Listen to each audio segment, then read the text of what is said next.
Chavez, and they have made Chavez a better than 2-to-1 favorite in pre-fight odds. And Julio is a national hero in Mexico, but he is still relatively unknown in the United States, and he hopes that a victory tonight will bring him recognition as a superstar here in America, and with that recognition will come the big money fight he feels he deserves.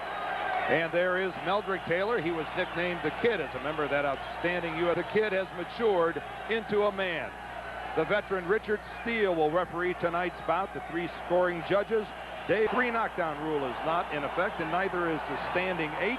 Only the referee has the power to stop the fight, and a fighter who is knocked down cannot be saved by the bell, with the exception of the final round. Let's take a look at the numbers, the tail of the tape. Both of these fighters remarkably similar, no problem making weight, and Chavez 4 years, Meldrick Taylor's senior. Alex, let's get ready for this fight. How about a little strategy?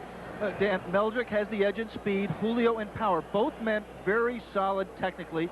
Both men can be hit. Neither is a defensive specialist, but neither has ever been down as a pro. Most of us expect Meldrick to build up an early lead with his superior speed and build his own in the infighting, on the inside, and how well he can stand up to the relentless aggression that Julio Cesar Chavez has always been able to carry into the late round. There is the bell, and round 1 is underway, and it has been quite a while since the boxing community has anticipated a fight as much as they've anticipated this evening's bout between these 2 champions. Alex, they say that styles make fights. Well, you couldn't ask for much more than the 2 styles we see in the ring tonight. Yeah, it's always a big question how styles will mesh, especially contrasting styles like these 2 men. Chavez, traditionally a slow starter, never in a hurry, very, very patient. There, Chavez got in and landed to the left, and Meldrick Fleury missed all his punches. The hand speed of Meldrick Taylor, unsurpassed in the world of boxing. His combinations come in flurries that sometimes are only a blur. And Meldrick told us yesterday, everything will revolve around my jab.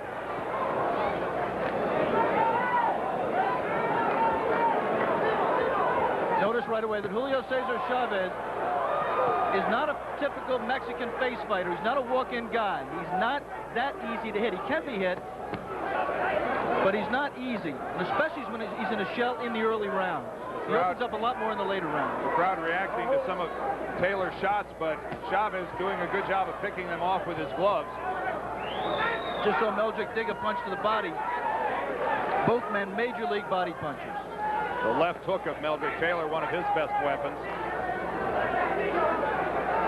He'll sweep that hook both to the head and to the ribs. But regardless of what Meldrick Taylor throws at Julio Cesar Chavez, don't look for him to become flustered. 68 professional bouts is a wealth of experience. Here, Meldrick doubling with the left, and then a left jab.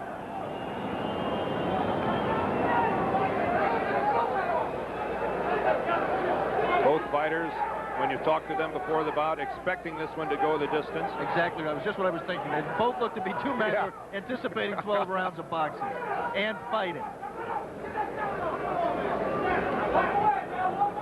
Right now it's a chess match, but before very long, this is going to become a fight. The right lead of Chavez that time found the ear of Taylor. That right lead, maybe Chavez's best weapon, as he's used it repeatedly over the years. And Chavez, even though he's fighting here in America, certainly on home turf, his 8th bout here in Las Vegas since 1985. And Meldrick dig a right hand to the left hip of Chavez. George Benton and Lou Duva wanted to use that punch. They think they can affect Chavez's movement by repeatedly hitting him on the hip in that point. Yeah, good lead right hand by Chavez. The final seconds of round number 1. It's been a feeling out process.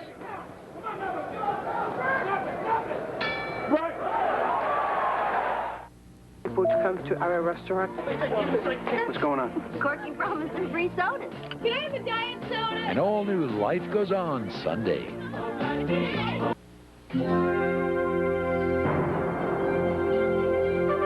Wide world of sports. George Benton, the trainer of Meldrick Taylor, must have used the word jab 20 times in between rounds. Imploring Meldrick, jab to the head, jab to the body. He also said, you're trying to do everything a little bit too fast. You're hurrying yourself. Big right from Chavez, sweeps across, missing. This is a little bit more movement than we're used to seeing from Meldrick Taylor. And it's a little bit more of a distance than you normally see from Chavez, Alex. He's a guy that likes to be stepping on his opponent's toes. Well, and also from Meldrick Taylor. I mean, people think that because he has all that speed that he's a runner, a mover. He really isn't. He's a fighter who can stand right in front of you and make you miss. Whether he can do that with Chavez is a very, very big question. But I think one thing we're seeing clearly is a respect by Julio Cesar Chavez of the hand speed and the power of Meldrick Taylor. He is not wading right in there, taking his blows without being a bit cautious. But then that is Chavez's pattern. He respects everybody in the early rounds. He doesn't walk in on anybody. He wants to tire him out and come on in the late rounds when he's always been stronger than the opponent. It looks to me like Meldrick Taylor is bleeding in his mouth. He's cut in his mouth, mouthpiece very red. He was cut 3 fights ago against Courtney Hooper in the mouth. Several blows that landed from Chavez were sweeping lefts that came up and landed on the side of Meldrick Taylor's head. Oh, and there's a good right by Chavez. I don't know if that cut is on the lip or inside, but that is a bothersome cut to be here in the second round of what everybody expects to be a long, grueling evening of boxing. Oh, and another right hand from Chavez. And Meldrick Taylor attempting to work on the body, keeping his gloves a little low. You see already a little hint of desperation in Meldrick. The last thing he wanted to do was to get busted up any place this early in this fight, or at any time in this fight. Julio Cesar Chavez at times appears to be just methodical, almost a trance-like look on his face as he fights.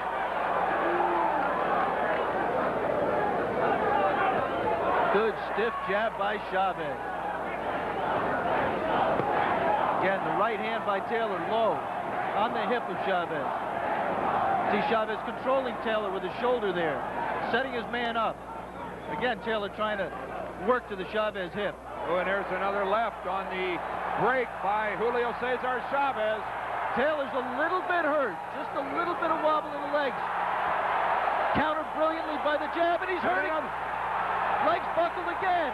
The final seconds of the second round have seen Chavez take command, and Taylor is bleeding from the mouth quite badly.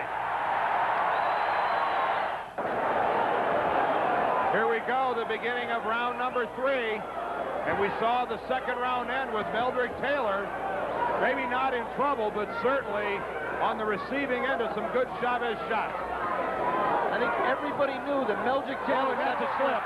There's a slip, and we saw it in some of the preliminary bouts tonight, some fighters slipping and going to the canvas. It's clearly a slick canvas today. Dan, I was just saying that we all knew, I think Meldrick knew, that he was going to have to dig down at some point in this fight and find out what he was made of. I don't think any of us expected it was going to happen this early. And that was Meldrick Taylor's best exchange of the fight, landing a flurry to the head of Julio Cesar Chavez. Jab followed by the right. Both fighters leaning and going to the body.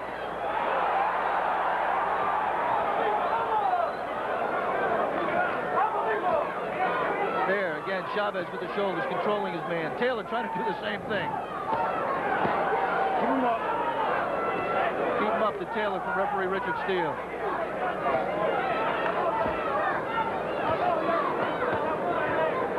Fight this caliber deserves a top-notch referee. We have that tonight in Steele, a referee who's worked a number of Chavez's fights in the past. You see, Meldrick tried some jabs back there a few seconds ago. Pity-pat jabs, not snapping, not stiff. Chavez has held his own. He's scored a number of good jabs in the fight thus far. Chavez, though, closing the distance between himself and Taylor.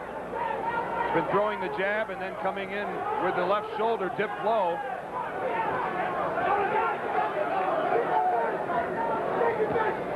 Another flicking jab by Chavez. The worst thing that could have happened to Meldrick Taylor in this fight, Dan, was if it come out and get busted up early and take some heavy punches, because he needs to relax in this fight. And when you're confused and things aren't going your way, the confusion tires you out. The punches tire you out, but the confusion gets you there. Another right counter by Chavez. Well, it was an uppercut by Taylor, countered by an uppercut by Chavez, who then responded with a right that really landed. Again, there's Chavez going back on a good exchange by Meldrick Taylor, although none of them a real powerful blow. A couple of them landed. The last one, the power hook, did not. Yeah, both men working with the shoulders in close. A couple of low blows by Meldrick Taylor. We spoke at the top about Meldrick Taylor. How would he do in the infighting? This is infighting. No more distance. You hit me, I hit you. Alex, I give you credit. You forecast that this is the way that Meldrick Taylor was going to fight. Is this the way his corner wants him to fight? We'll answer that next round.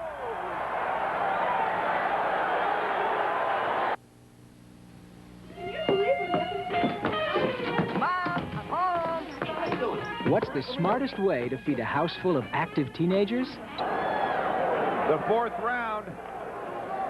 Meldrick Taylor, the IBF junior welterweight champion. Julio Cesar Chavez, the WBC super lightweight champion, fighting for both of those titles here this evening in Las Vegas. I'm Dan Deerdorf, along with Alex Wallow. Scheduled for 12. In the Chavez corner, they told Julio, be first, Julio. Take charge. You be first. The flicking jab of Meldrick Taylor has not really been a factor in this fight. To this stage, here's that right lead by Chavez. It connects and he rams Meldrick Taylor into the corner. Dan, we shouldn't get the impression with our concentration on the fact that Meldrick got busted up in the second round and looked like a little bit hurt. That may have been the only round that Chavez won. But the trend is very tough for Meldrick. He wanted to win these rounds, dominating them more than he has. Well, when you talk to Meldrick Taylor, he said, I must box, I must box, I must move, I must constantly resist the temptation to fight with this guy, to stand toe-to-toe and slug it out with him. Has he done that so far? Well, I think he knew he was going to have to fight him. He hasn't moved to the side as much. He stood a little bit too much right in front of him on the infighting, instead of working in a tight circle side to side, like Georgie Benton and Lou Duva tried to train him to do. There's Meldrick using the jab to keep Julio back. The jabs aren't scoring. They're landing on the glove, being picked off by Chavez. Again, look at Chavez throw either the jab or the lead and then come in with that shoulder. That time, Meldrick made a miss with the right-hand lead, but he didn't count it. That left from Taylor hit gloves. The crowd reacted like it hit Chavez. And it's also a slapping punch, Dan. It's not a really finished power punch. Oh, there's a good jab by Julio. And again, Taylor bleeding. Meldrick Taylor bleeding from the mouth.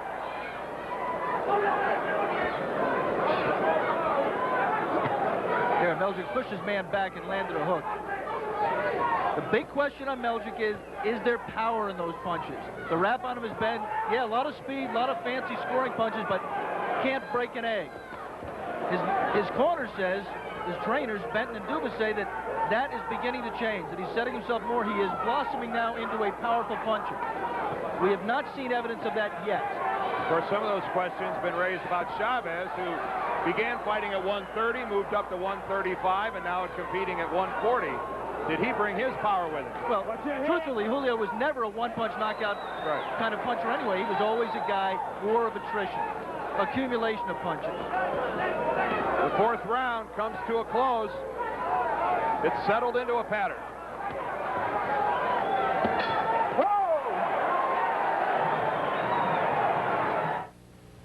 Fourth round.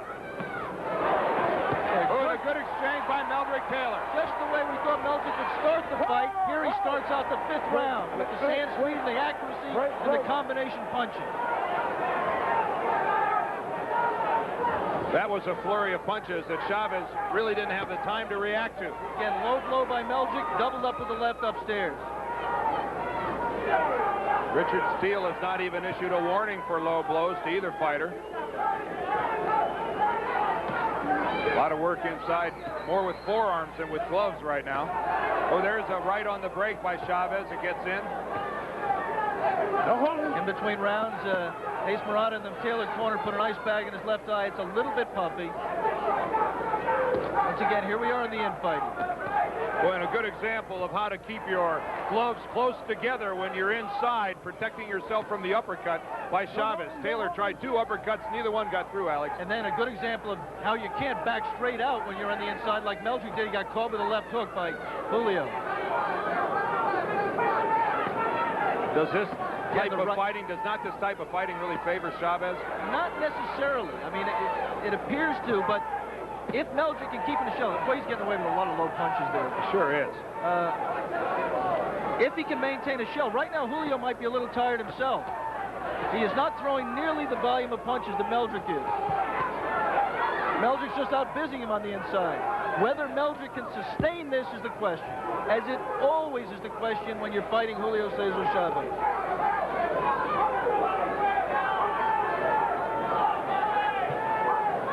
Also a very tough fight to score.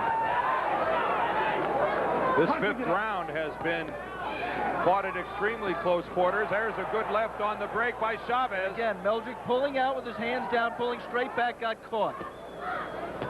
Should be moving more to the side. This round opened up with a scoring combination by Taylor. And really, he's pretty much taken Julio out of this round.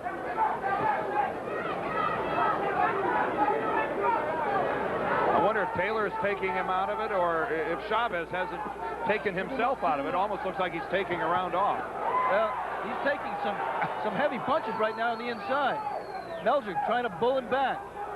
One thing that... Oh, there's the right uppercut by Meldrick Taylor that got through. You saw the head snap back.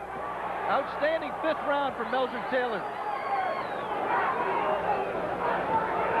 Inside the final 10 seconds of the 5th round, a strong round for Meldrick Taylor.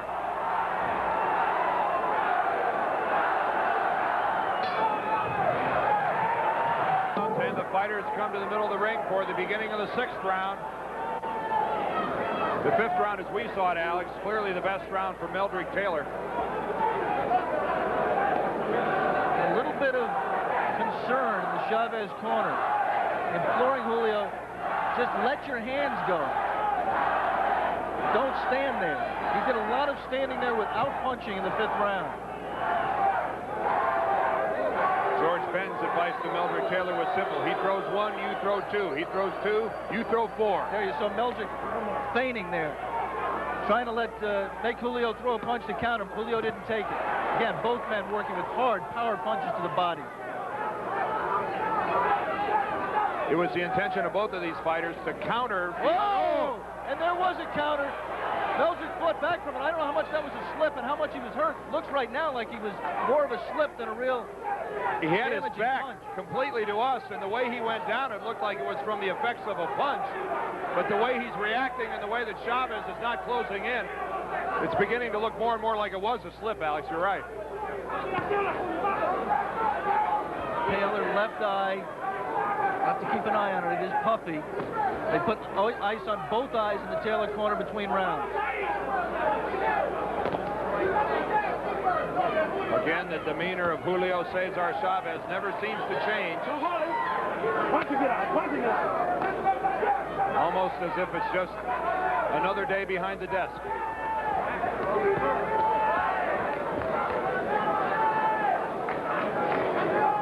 Slowest round of the fight so far. The 6th round scheduled for 12 here at the Las Vegas Hilton. So the Chavez body punch, those are the kind of body punches that throughout his career, decade-long career, have worn down his man in the late rounds. Obviously, we'll be watching Meldrick to see if they have that effect on him. A totally different round for Meldrick Taylor, who last round... The first moment of showboating for Meldrick. Semi-bolo punch. He did throw up his hands at the end of the 5th round to signal the crowd that in his mind he'd taken over in that round. And yet he took over in the 5th round by infighting, by being in close, leaning up against Chavez, and this round has been almost one fought entirely at a distance. Once again, Meldrick out-busied Julio in that exchange there. Julio threw 1 punch, Meldrick threw 4.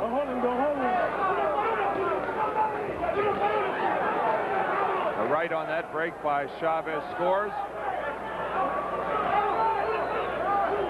We find ourselves at the halfway mark, the end of round 6.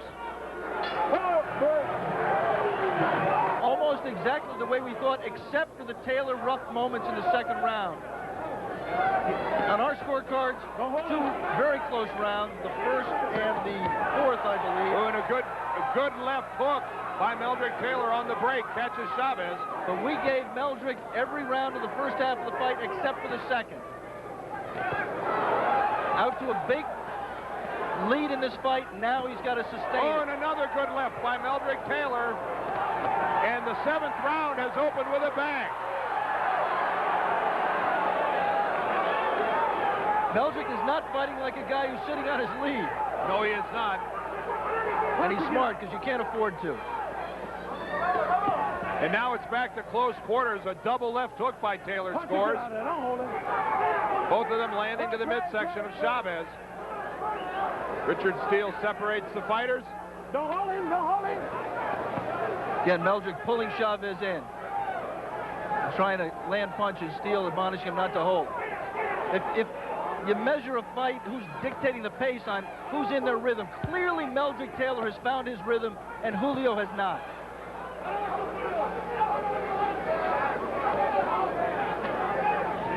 There, Meldrick tried to turn his man. Moved to the side, did not punch. Julio ducked under a punch, but didn't come up firing.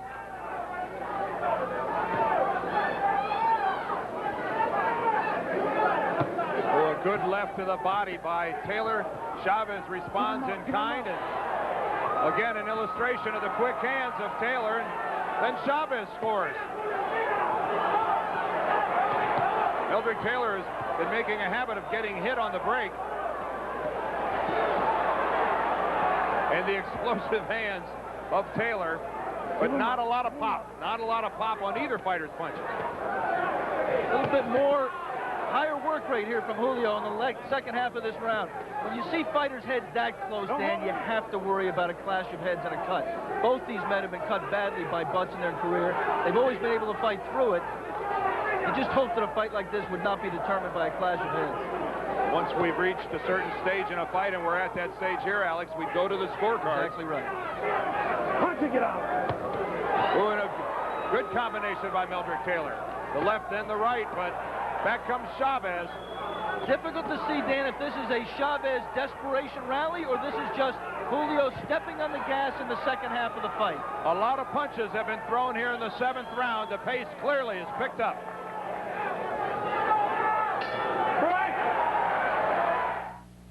Now, Lou Duva still was in the ring for a good 5 seconds after the bell had rung. Alex, Meldrick Taylor, not only a good fighter, but an intelligent young man, only 23 years of age. He has to know the situation he's in right now. He has to know how close he is to really accomplishing the biggest thing he's ever accomplished in the ring in his life. Keep him up.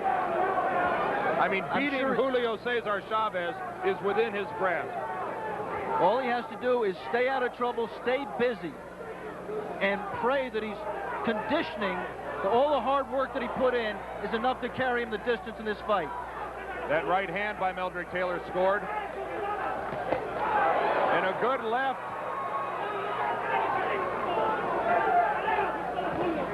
Meldrick Taylor here in the beginning of the 8th round has scored early. But the swelling does continue under and over his eyes, especially the left one. There's that quick jab. Boy, oh boy. You know, it's just amazing in this, the 8th round, to see Julio Cesar Chavez moving and trying to jab. If you ever saw an example of a guy dictating the pace, Meldrick Taylor has dictated the pace here. And here's where some of the physical skills of Meldrick Taylor are asserting themselves. You can hit a speed bag all your life, 10 hours a day, and never get hand speed like Meldrick Taylor has. But you just have to wonder what's going through Julio's mind. He's bouncing and moving on the outside. I mean, he's not stepping it up. He's not going after Taylor. He can't believe he's ahead. He has to believe he has to do what he's done throughout all of his fights and put pressure on and try to take the will out of his opponent. Right now, he does not appear to have the will to do that. And Meldrick Taylor, with each passing second, appears to pick up more and more confidence. And the crowd senses it, and Meldrick senses it.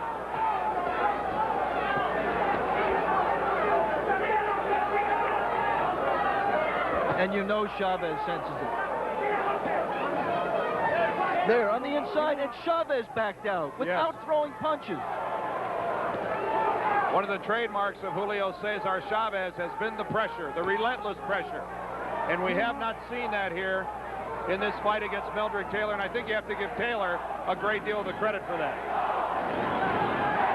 Look at the hand speed and the flurries by Taylor. The Mexican fans chanting Mexico, trying to lift up the champion, the WBC champion.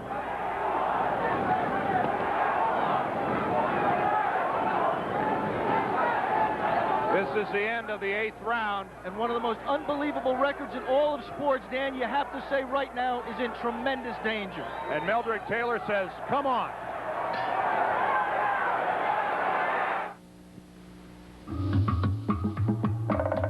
One dry is brewed longer. One dry is brewed from the most expensive ingredients. One dry refreshes completely. One take. Action in the 9th round, and Alex, I think back to the 2nd round when Meldrick Taylor was rocked, and oh, that seems a long time ago. It's hard to believe, Dan, but in between rounds on his stool, Julio Cesar Chavez just looked like a beaten fighter. Oh, and he's beginning to look like a beaten fighter in the middle of the ring now, just not on his stool. But he's fighting harder now. At least he's coming out and letting his hands go. At least he's trying. At least he's being busy. Whether that's a momentary spurt or something he can sustain, we'll wait and see. For those of you that have not seen Meldrick Taylor fight often, the hand speed is a thing to behold.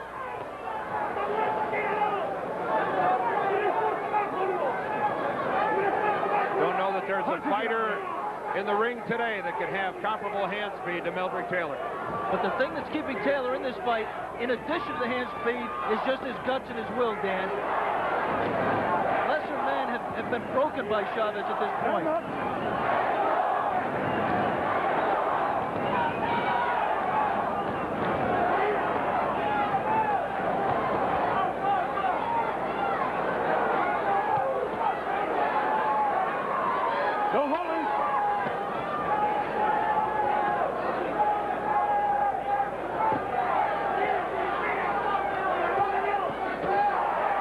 Good punching by Julio. 2 out of the 3 landed. Nothing coming back from Meldrick right now. A little over halfway through the 9th round. Slapping with the left hook, Meldrick, but still throwing punches and being busy. Both fighters digging to the body. Well, a good uppercut that time by Meldrick Taylor scores. And Meldrick Taylor just got a little bit wobbled by that left hook, Dan. A little bit, maybe tired, maybe the effect of the punch. And that left eye now is dangerously shut, and he got hit there by a right hand. Both fighters are landing punches. Both fighters are scoring. Taylor again bleeding from the mouth, blood obvious on the lip. And it is a more determined Julio Cesar Chavez, Alex, here in the 9th round. You can see blood on both of the shoulders of Chavez. That's blood coming from the mouth of Meldrick Taylor. Again, it's a matter of the infighting. This is big-time fighting. There's Last the last warning by Richard Steele. That's exactly right. Looks like Meldrick Taylor's nose is also bleeding now. He's taking some serious punishment here. Oh! Don't spin, don't spin. The end of the 9th.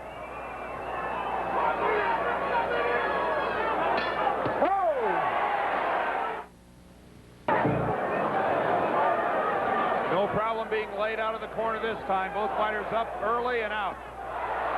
There's a left that scores from Meldrick Taylor on the break. That time he catches Chavez moving backwards out of the clinch.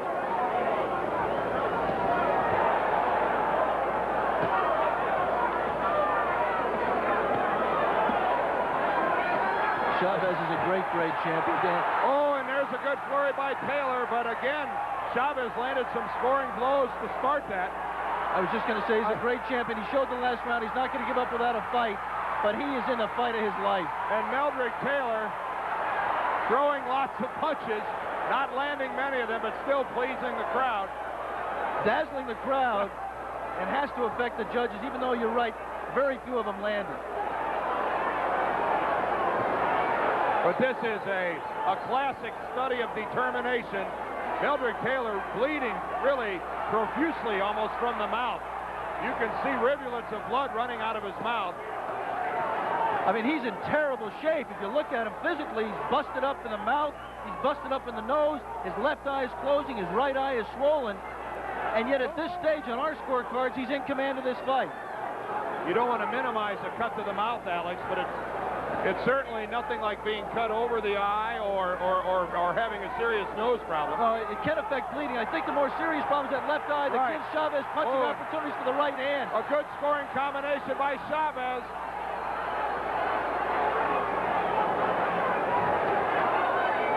And I think as you look at these two hammer on one another, it's no accident that these two are champions. Good inside left hook that time by Chavez. Keep him up, keep him up. Taylor with his hands very low. Meldrick is dog-tired, but when he gets tired, he has a tendency to stand straight up, and when he stands straight up, he is an easier target. He's dead tired right now. This crowd of over 9,000 is seeing exactly what they paid to see. Two tremendous, well-conditioned athletes, champions. And Chavez right now is coming back and taking control of this fight. And Meldrick Taylor's face, and Alex, you've been talking about it, seriously beginning to show some wear and tear. And there's Chavez backing Taylor up, and Taylor responds with a flurry. And that's the important thing. Taylor responds. He is not letting Julio steamroller him. Although Julio's winning this round, I believe. Oh, and a serious low blow by Meldrick Taylor. And again, although Richard Steele said last warning, he gave him another warning. Meldrick is fighting back. This fight scheduled for 12. We've got 2 to go.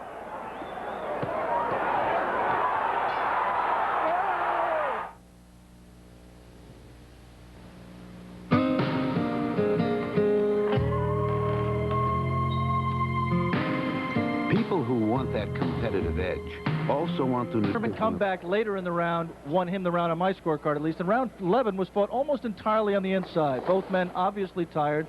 Now let's rejoin the action in the final and fateful round 12, as Dan and I called it from ringside 2 weeks ago. Come on, get up. Don't let this happen.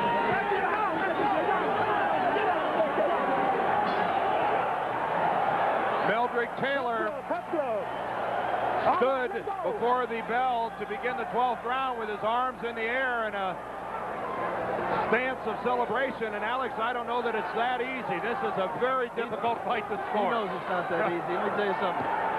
We opened this fight talking about tales of the tape and records, and all the statistics in the world cannot tell the story of a fight. So many times, Dan, the intangibles are the factors. And when you can worry about styles and conditioning, but it so often comes down to the will to win. It's a cliche, but it's one of those cliches that happens to be true. It's also going to come down to Dave Moretti, Chuck Giampa, and Jerry Roth, our 3 judges. You've already decided to throw in the distance. I think you're right. I think, yeah, I'm really going out on a limb. A little over 2 minutes left in this fight. Julio is not fighting at this stage of the final round with a couple of minutes to go, as though he believes he's... Oh, and there's a slip. Meldrick Taylor overextends on a sweeping left and falls flat on his face. Well, I'm sure one of the reasons is he didn't expect Julio Cesar Chavez to be backing up at this stage of the fight.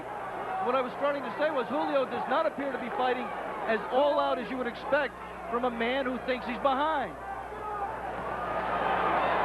Maybe he's just knows he's dog-tired, and maybe his strategy is to wait for the final minute, win that final minute, and steal the round from the judge's scorecard. We think Chavez is behind. Maybe he does not. I'm saying he's not fighting as though he thinks he is.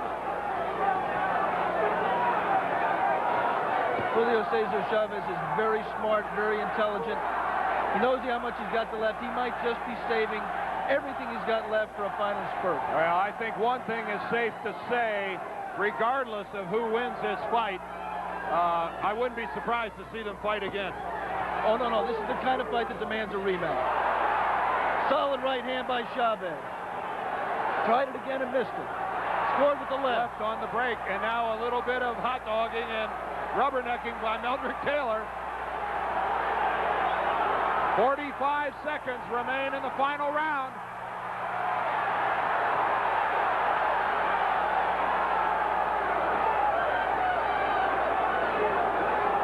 And if you're a boxing fan, Alex, this makes up for a lot of 93-second knockouts. Dan, they started out with a lot of respect for each other, and there in the final seconds you saw and Taylor wobbled by a right hand.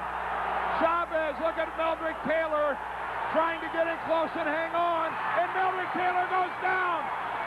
Meldrick Taylor is down. He will beat the count, and he will survive this round, it appears. You can be saved by the bell in the final round. He's stopping it. He stopped the fight. No, he's being attacked. Unbelievable. Richard Steele stops the fight. 3 seconds left on the clock. Oh, Richard Steele in an unbelievable move stops the fight. Unbelievable.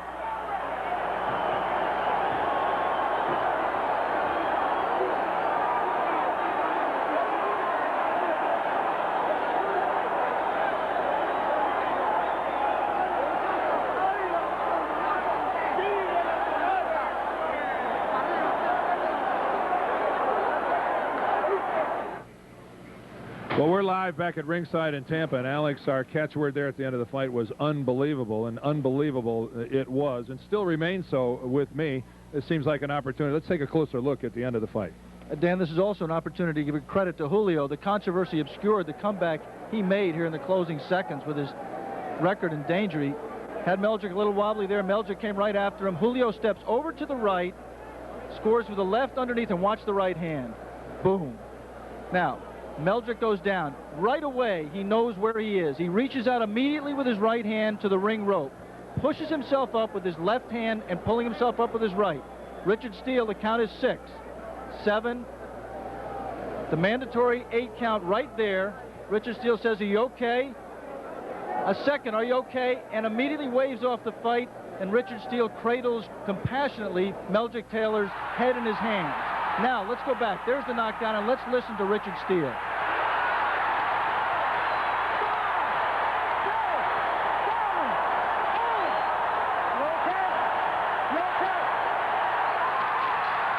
And Dan, I think you can see there that Richard seemed to make up his mind during the second okay. He really didn't give Meldrick a chance to answer that second when he saw something and stopped it. All right, Alex, let me ask you a question. Now, different states use different methods of alerting the referee when a round, or in this case, when the fight is coming to an end. In Nevada, they use the flashing red light. That's right. When Richard Steele stopped it officially, 2 seconds left in the fight, with 10 seconds to go in Nevada, that red light that you see highlighted there in the upper left of your screen is supposed to come on with 10 seconds to go. That's to tell the referee there are 10 seconds left. Now watch Richard Steele's eyes right there. He seems to look over and seems to look directly at that red light. The purpose of the light is to allow the referee to get into position to step between the two fighters at the bell. Now, one more angle. 18 seconds to go in the round. Inadvertently, obviously, as you look over Chavez's shoulder there, the red light is already on with 18 seconds to go in the round. Can we draw any conclusions from that, Alex? I mean, can we make a big deal about it? You know, nobody has complained about it. Nobody has said that that misled them, but it is just another one of the curious circumstances surrounding this fight. Well, the big right hand of Julio Cesar Chavez is something that's going to, I'm sure, concern Meldrick Taylor for a long time. Here's something else as well. Here are the official scorecards.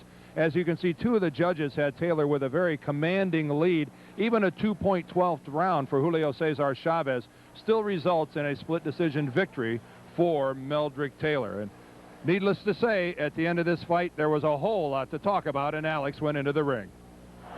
Richard, explain your reasoning for stopping the fight when you did. Because Meldrick had enough. He was not going to do anything but get hurt more. Were you aware of how much time was left in the round? No, I wasn't aware of the time. And, I really didn't care about the time because of the simple fact I felt that he had enough. Richard, there's a red light flashing right in that corner where Meldrick Taylor was. Were you aware that the red light was flashing, signaling 10 seconds left? No, I wasn't. I was looking at Meldrick's eyes, his condition. That's the main thing I was interested in. Did you ask him anything and not get a response? Was there anything you said? Yes, I asked him, was he all right? He didn't say a thing. Julio, unbelievable fight. Did you think in your mind that you needed a knockout to win? Julio, algo increíble esta pelea. ¿Tú estabas pensando en tu mente que necesitabas un knockout para ganar esta pelea? No, yo sabía que la pelea estaba muy pareja, cualquiera podía ganar. No, I knew that the fight was almost even and everyone could win. Julio, do you have a reaction to the referee's decision to stop the fight? Que si tienes alguna reacción con respecto a la decisión del referee. Yeah. Estuvo muy mal el último porque Taylor estaba en pésimas condiciones y no iba a dejar salir. Yeah, it was bad because Taylor wasn't feeling very good and he was going to let it continue. Es cuando un peleador se lastima y puede haber un accidente. That's when boxers get hurt and could be a big accident. Me extraño de Richard Steele, un hombre que tiene mucha experiencia. And Mr. Richard Steele is a very experienced man. Rematch? Un reencuentro entre los dos. Yeah, yo peleo con el que sea viendo buen dinero. Yeah, I fight whatever I want as long as it's a good money. Felicidades, buena suerte. Gracias. Thank you. Meldrick, should the fight have been stopped? Of course not. I was not at this magnitude. That was to me leading in the 12th round, only 2 minutes left to go in the fight. And I was doing enough to win the fight. And it was premature that he had to stop the fight, and he should have been stopped. We're going to take a look at a replay that you're going to see in your dreams, Meldrick. It's a nightmare for you right now. This is the action in the closing seconds of the 12th and final round. Right hand drops you down. You reach for the ropes. Obviously, you're still conscious. You describe what's happening. I'm getting up. Okay, I'm getting myself ready to go back out there and finish fighting and get my head clear. And I heard him counting. He didn't say no instructions. See that? He did one thing, Meldrick. He did ask you okay, and I did not see a response. I said I shook my head. I'm not my head. Watch out my head. I'm looking right at him. You know? I'm not a quitter. I'm not a quitter. I would have continued. I'm not a quitter. Okay, he didn't say nothing like, are you okay? He just counted. And when I got up at 8, I looked right at him, and he looked at me, and I gave him my acknowledgement. And then he just shook the fight off, and I couldn't understand why. Alex, at the conclusion of that interview, we saw Meldrick Taylor with his arms around Lou Duva, his manager. Now, Lou Duva filed a protest, an official protest, on behalf of Meldrick Taylor, not so much contesting Richard Steele's ending of the fight with 2 seconds left, but really where Julio Cesar Chavez was during that final count. That's right. Meldrick Taylor's people have protested the WBC and IBF about the fact that you will see documented here. Julio Cesar Chavez, the count of 6, Julio has moved all the way out of the neutral corner and now is almost totally reached into his corner before the fight was stopped. The rules of boxing say when the fighter moves out of the farthest neutral corner, the referee should stop the count, put him back in the neutral corner, resume the count. Had Richard Steele done that, the man sitting with me right now, Meldrick Taylor, would still be a world champion. Good, Meldrick. How are you? The first question, obviously, why didn't you answer the referee, Richard Steele, when he asked you, are you okay? Well, I didn't hear him say if you were okay. The first time I did, I nodded my head. The second time I didn't because my focus was away from the referee and looking towards my corner. Which brings up another question. Many people have pointed out that as the referee was ending his count, your trainer Lou Duva climbed onto the ring apron. The replay shows that as Richard Steele asked you, are you okay, you look to your right. If you could look to this replay right here, Meldrick, there's the count, 8. He says, are you okay? And right here, you look to your right. At the point when you should have been answering, were you distracted by Lou Duva being on the ring apron at that point? Yes, Lou came up on the apron, and I looked over the corner of my eye, turned my head, and why is he coming up on the ring apron? I didn't know if he was going to stop it or what. I was maybe thinking that he was going to give me instructions what to do with just a couple seconds left in the fight. But yes, Lou Duva took my focus away from the referee, and maybe at that time when he asked me the second time was okay, I couldn't hear him. I didn't know what he asked me, but I think that the first time it should have given him enough clearance for me to go ahead and finish the fight. We should clarify that Lou Duva said after the fight that the reason he went up on the ring apron was that the man who times in his corner, Ronnie Shields, thought he heard the bell, told Lou that the round was over, and went up for that reason. In my opinion, Lou was not in the ring, he was on the apron. Meldrick, another point of controversy, between rounds 11 and 12, your corner told you to go out and fight because you needed the round. Should they have told you to box and not take any chances? Well, I think that the reason why they did tell me that was to they inspire me to go out there and finish up the last round very strong.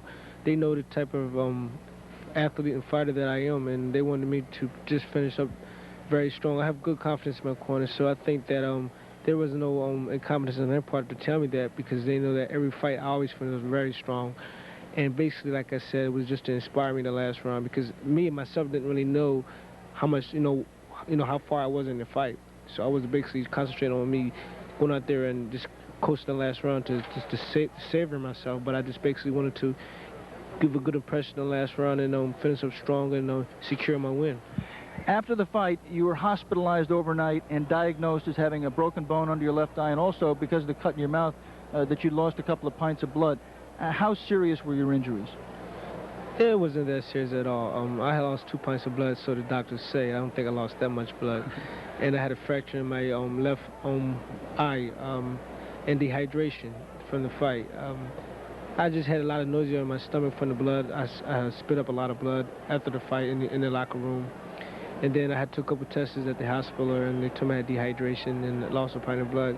And basically, I had a lot of pain in my stomach from swallowing the blood. A couple of final questions. One, when will you be ready to fight physically and, maybe more important, mentally, and will your next fight be against Julio Cesar Chavez? Well, the next fight would be against a top contender. Maybe we're looking for August, and Chavez sometime in November or next year. We'll be looking to go for another title, the WBA title with Juan Koji, if we don't fight Chavez for the second fight, and fight Chavez next year. Meldrick, thanks very much for talking to us, and good luck down the road.